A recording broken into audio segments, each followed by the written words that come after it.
Hello, everybody. I'm telling the story about how I met Jeanette for many reasons, and when I met Jeanette, and what was going on in my mind, and what was happening, and why I was doing and thinking the things that I was thinking.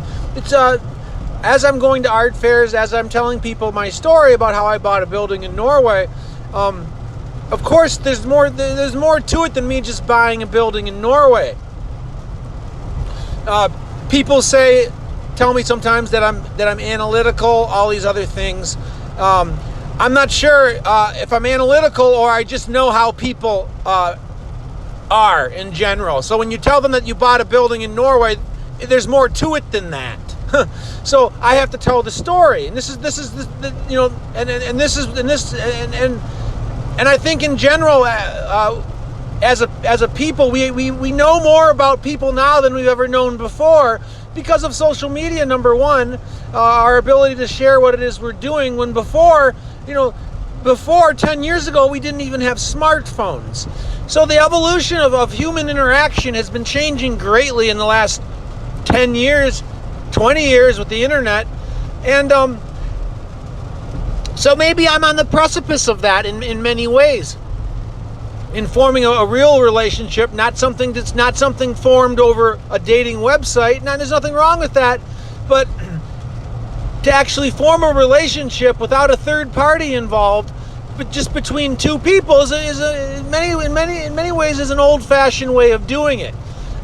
If you can imagine that far back, it's only 10 years ago, 15, 20 years ago. How would a relationship occur back then?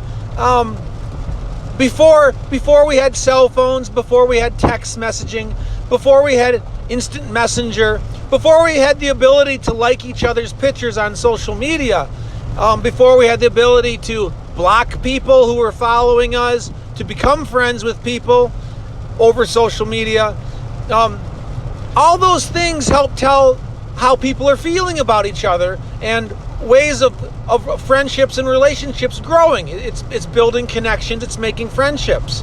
By having a friend on Facebook, in many ways means that you know about that person. It's a concept that I don't think very many people grasp yet.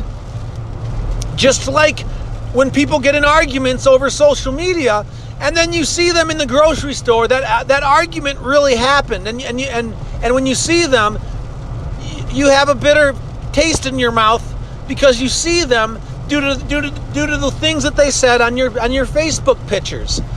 It's reality, and we're still coming to terms with this. Okay, so when I met Jeanette, people don't want to stop and think that it wasn't a random meeting. People don't want to believe, or they don't want to think about the fact that many steps were involved that took to get to the point where I'm actually taking a walk with Jeanette in her hometown in Norway. The people, when I tell the story, maybe I should just tell that. Maybe I should just tell that part of the story. Because if I just told that part of the story, maybe they would have to imagine how that friendship ever got to the point where we were actually meeting in Norway, taking a walk together. That alone, that fact alone, the pictures of us having met alone tells a huge story. But I'm telling more of the story for reasons that I want to have clarity and more understanding about why I then went and bought a building in Oda. So when I'm at an art fair and I start talking about buying a building, and I mention how I met a woman over there, and how I made tiles of her, and how I want to start making my tiles in Norway and in the United States. And people wonder about the girl. They ask me things like, are you guys still talking? And stuff like that. They don't understand that it never got to the point where we were talking like a lot of people think about talking with somebody. You have to understand, people many times, a few times people have told me, have asked me questions about knowing what Jeanette's feelings are and listening to Jeanette and her feelings. Yeah, we should listen to Jeanette and her feelings.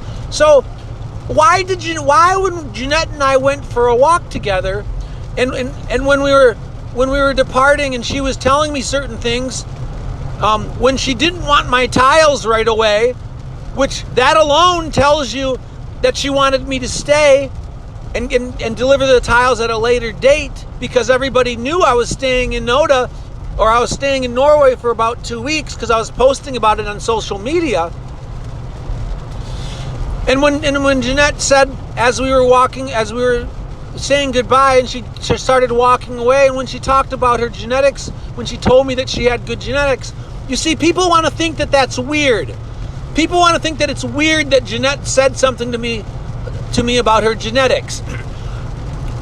How else do you want Jeanette to tell me or to give me clues to think that she's interested in me?